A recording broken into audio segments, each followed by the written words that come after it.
പെരുമ്പിലാവ് ആനക്കല്ലിൽ ഭീതി വിതച്ച് ആഫ്രിക്കൻ ഒച്ചുകൾ. കൃഷിയിടങ്ങളും വീടുകളും കൈയടക്കുന്നു. ശാസ്ത്രീയ നശീകരണ മാർഗങ്ങളുമായി കൃഷി വിജ്ഞാന കേന്ദ്രം. ആനക്കല്ല് പ്രദേശത്ത് ആഫ്രിക്കൻ ഒച്ചുകളുടെ ശല്യം അതീവ ഗുരുതരമാവുകയാണ്. ജനവാസ മേഖലകളിലും കൃഷിയിടങ്ങളിലും ഒച്ചുകൾ കൂട്ടത്തോടെ പെരുകുന്നത് വലിയ ഭീഷണിയും കർഷകർക്ക് സാമ്പത്തിക നഷ്ടവുമാണ് വരുത്തിവെക്കുന്നത്.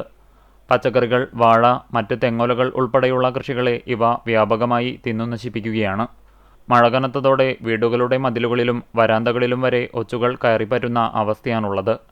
പ്രതിസന്ധി രൂക്ഷമായ പശ്ചാത്തലത്തിൽ ഒച്ചുകളെ ശാസ്ത്രീയമായി നശിപ്പിക്കുന്നതിനും നിയന്ത്രിക്കുന്നതിനുമുള്ള മാർഗങ്ങൾ വിശദീകരിച്ച് കൃഷി വിജ്ഞാന കേന്ദ്രത്തിലെ ശാസ്ത്രജ്ഞ ഡോക്ടർ സി അഞ്ജു പ്രദേശവാസികൾക്കായി ബോധവൽക്കരണ ക്ലാസ് എടുത്തു.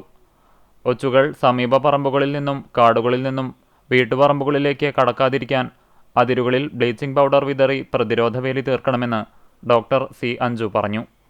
തുരിശും ഉപ്പും ചേർത്ത ലായനിയോ ക്ലോറിൻ, തുരിശ്, ഉപ്പ് എന്നിവ കലർത്തിയ ലായനിയോ ഒച്ചുകളുടെ മുകളിലേക്ക് തളിക്കുന്നത് ഇവയെ തൽക്ഷണം നശിപ്പിക്കാൻ സഹായിക്കുമെന്നും ഏതാനും വീടുകളിൽ മാത്രം നശീകരണം നടത്തിയാൽ ഒച്ചുശല്യം പൂർണ്ണമായി അവസാനിക്കില്ലെന്നും പ്രദേശം മുഴുവൻ ശുചീകരിക്കുകയും ഒറ്റക്കെട്ടായി പ്രതിരോധ ലായനി തളിക്കുകയും ചെയ്യണമെന്നും അവർ പറഞ്ഞു.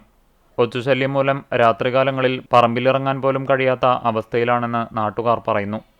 തദ്ദേശ സ്വയംഭരണ സ്ഥാപനങ്ങളും ആരോഗ്യ വകുപ്പും ഇടപെട്ട് ജനകീയ പങ്കാളിത്തത്തോടെ പ്രദേശത്ത് വ്യാപകമായ ഒച്ചു നശീകരണ ഡ്രൈവ് സംഘടിപ്പിക്കണമെന്നാണ് നാട്ടുകാരുടെ ആവശ്യം.